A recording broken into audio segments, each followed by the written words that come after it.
Hey everybody, welcome back. Welcome to the Stories Beneath. I tell stories about all these people. Every single one of these in my mind has a story to tell us. And so, I predominantly tell stories from the Middle Tennessee, Southern Middle Kentucky area. And recently I decided I'm going to start kind of taking you guys on just some general explorations with me while I'm looking for people to tell their stories, while I'm looking at those unique graves and trying to figure out who everybody is, and gathering the names up so that I can tell you those really cool stories that I've been posting. So anyways, we are starting our day today off on top of some very historic mausoleums. We have the vent here, and then you can see the front, the back of the facade of the mausoleum that's actually built into the hillside. And I don't know that I'm brave enough to walk on top of them for fear that something down below would crash and then I would be locked in there and I would absolutely lose my mind. So here we go. You can also see that we have the vent here with the cap. And there are actually 4 of them built into the hillside here. And this grass is crazy deep. It's rained here a lot, so keeping up with the mowing has been a challenge for everyone. An interesting stone in between them. Anson Nelson and Fannie Nelson, and one of these down here is the Nelson family, so this is in fact their family members. Alright, and then here we have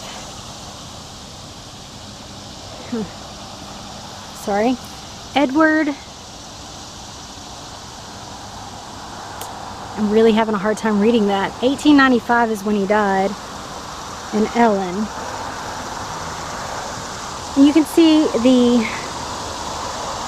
backside of this beautiful one that is very ornate. And then they have a different vent on theirs. As you can see, they have more of a metal than a stone top vent to let out the gases. So I'm betting that back in the day you probably didn't want to be near this. But you can see the back of that one. And if we keep going this way,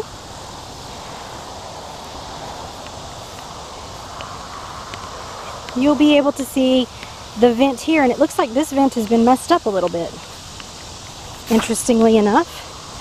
So if you were to go straight down into that, guys, down in there, that leads you straight down into the mausoleum, because that's actually the vent cap, so that you would go straight down in that way.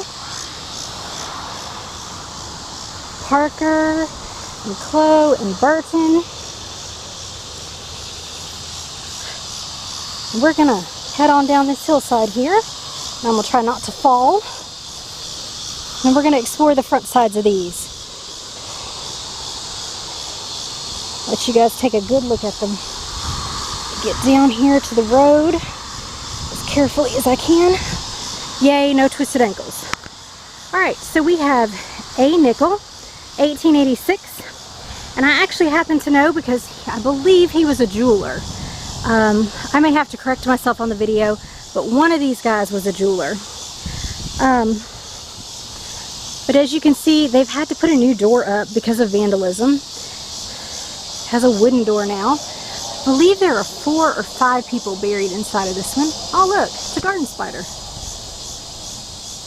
I'm not afraid of garden spiders. They're big, but they're pretty, and they do a good job of killing things that need to be killed.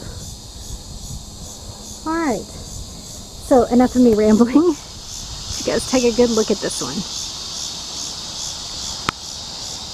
Now, it's unfortunate that some of these are starting to need some repairs. You can see that over time the rock crumbles, and it just needs some help because it's just basically crumbling away. Let's go down to this next one. This one's in a little bit better of shape. This is E.S. Gardner's mausoleum. And we have the long piece all the way across there, and you can see we have marble doors. And unfortunately, some of this has started to break. I'm not sure how many folks are actually buried in this one. See the beautiful The doors are still intact. The beautiful doors are still intact here. Put you up here and let you take a peek inside. If anything ever reached out, I might lose my mind. Let's take a look. Hopefully you guys got to see something in there, because I really wasn't able to get that close, but I could reach out. Clearly it has copper on it, because you can see where it's oxidized. But good look at this one. It's very, very pretty.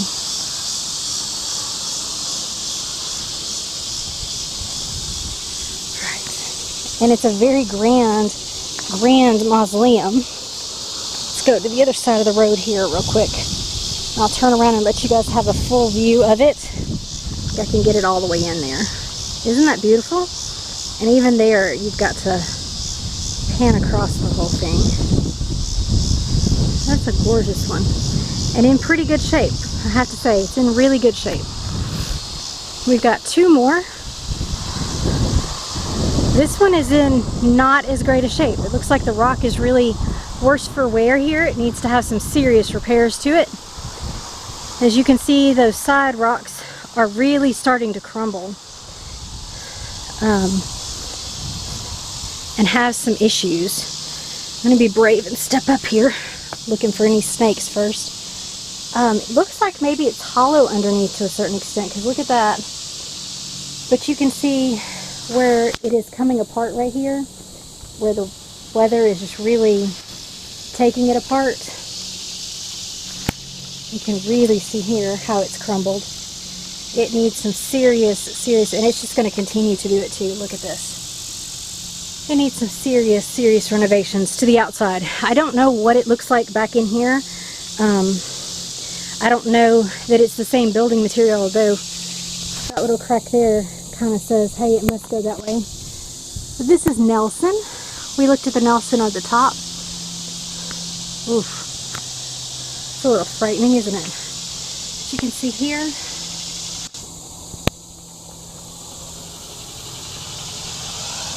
see if I can let you guys look in here a little bit. If you'll be able to see anything in there or not. Oh.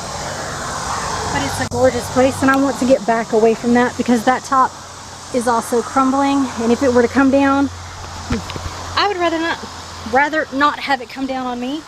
I've been told I'm hard-headed, but I just don't think I would survive that one. Let's go back over here to the other side of the road, and I'll give you a full look at it too before we move on to the next one.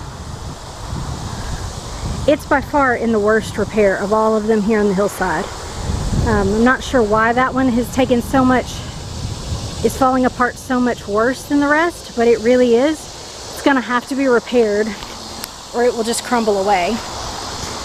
So on this one, we can see inside is built out of brick. So this is Calhoun. This is really pretty with the columns in the front. Makes it a nice stately entrance here. Once again, I'm going to scan for snakes because they like to sun themselves, and I'm not a snake fan. Oof. Alright. We're going to step over here in the shade, and I'm going to show you why I say it's built out of bricks inside. Can you see that there? So we have this beautiful rock facade, and then we have brick back behind, which may mean that the inside of these is in pretty good shape, where the outside may not be. We have kids over here doing crazy stuff.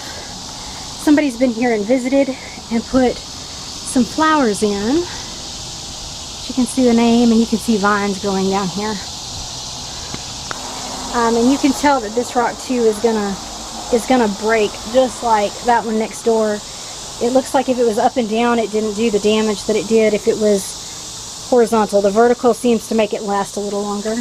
Checking out for any wasp's nest up in here. I'm gonna step up, take a look. It's interesting too, because it's almost like it has a texture to it. Can you guys see that? The real texture. We have the flowers here. We have marble doors. And again, we have the same style opening. If there are no spiders, I will try to put my camera up there and let you guys take a peek inside.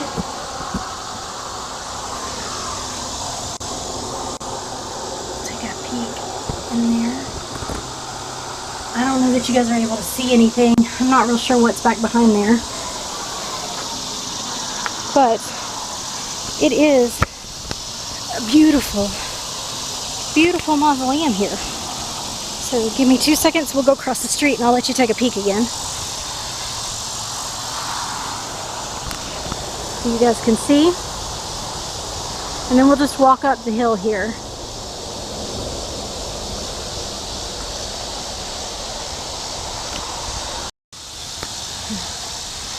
I'm going to stop and take photos, so if the camera goes in and out, don't be surprised. We have a lovely lady here in this cemetery that likes to preserve, but she is very, very cranky that anyone else possibly deign to take a picture. That is her picture, and how dare you use it.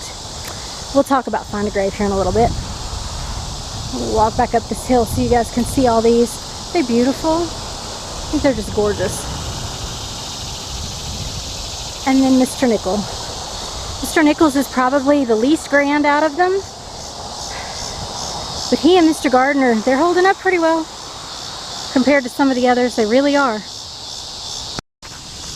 Okay. You guys can see the moon up there and the bird.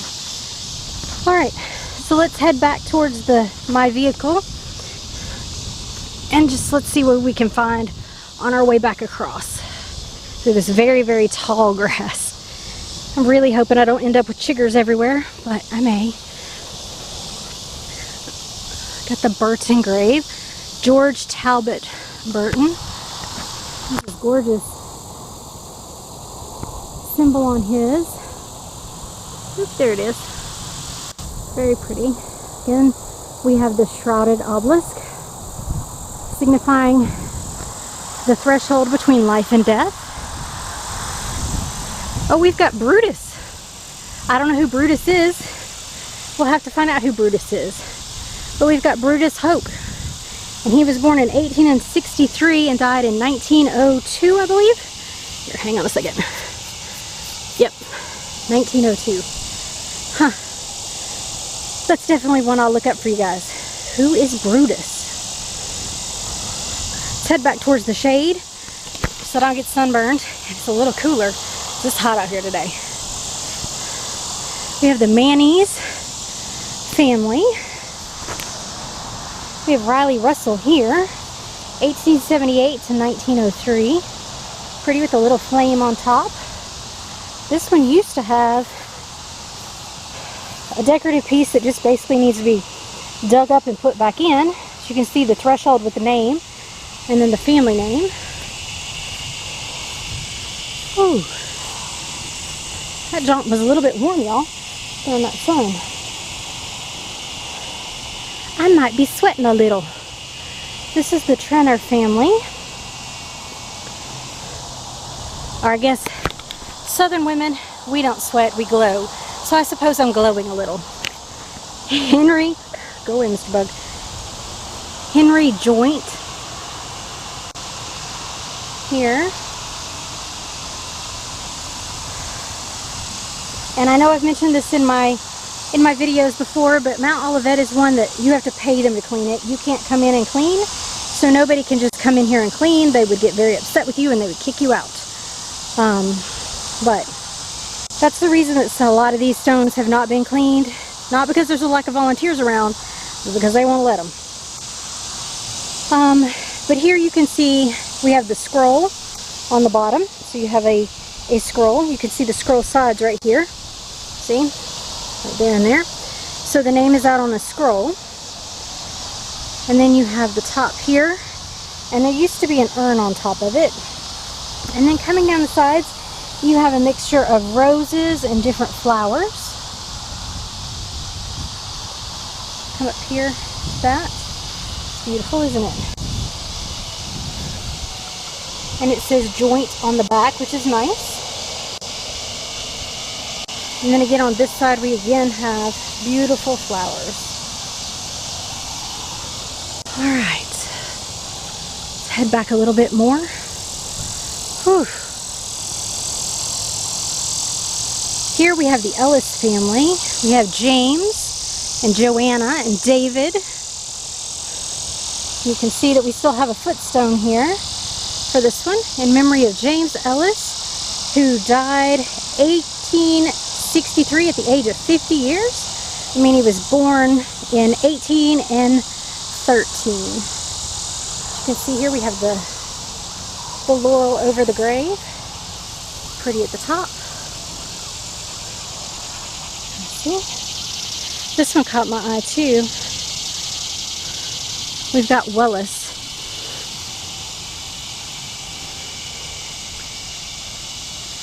He was born in Montgomery County, Montgomery County, Tennessee. So, up near Clarksville, Tennessee.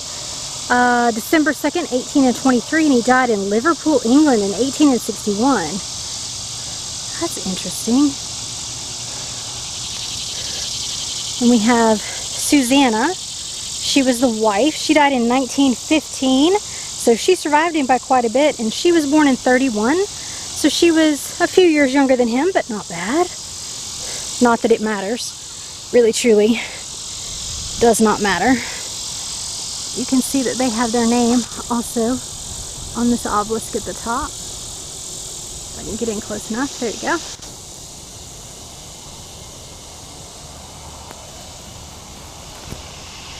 Oh, look at this. Let's go back this way real quick.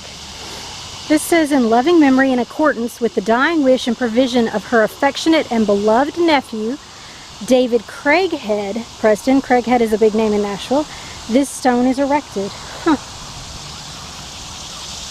Grant her eternal rest, O Lord. Let the light shine upon her forever. She lived and should be a humble member of the Holy Catholic Church, and went calmly to her rest with entire confidence, entire confiding faith in the atonement of her crucified Savior. Apparently I can't read today, sorry. So this is back on the Ellis stone. Whew. Let's head back out. My battery is about to die, so if I just go away, you guys will know what happened. Here we have a couple of logs on top of more of a flat stone. And this says Molly and Lizzie on top of it. Really beautiful. I'm betting they're Cheatham, because we have the Cheathams right here. I'm betting that Miss Molly and Miss Lizzie were probably Cheatham babies. But I don't know that for sure. Doesn't appear to be any, excuse my shadow, but appear to be any other markings on it. Very cool. Very cool design. This is a unique name. Oscar Zamir Elias Souza. Interesting. He died in 2017. Beloved son and brother, carried all his life. Psalms 27:13 through 14. And it looks like it's got a face on it, y'all. So, I don't know if it's a baby. It very well may be based on the design, but that's kind of a cool design. That's sad. Then we have the Lindsley grave.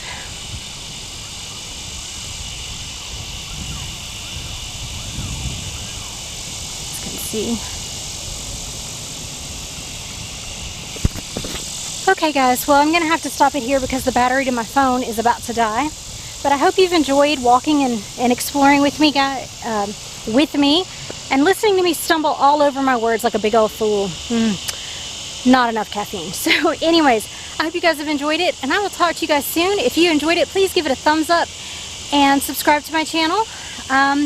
Go check me out on Instagram and TikTok, and I'll talk to you guys soon. Bye.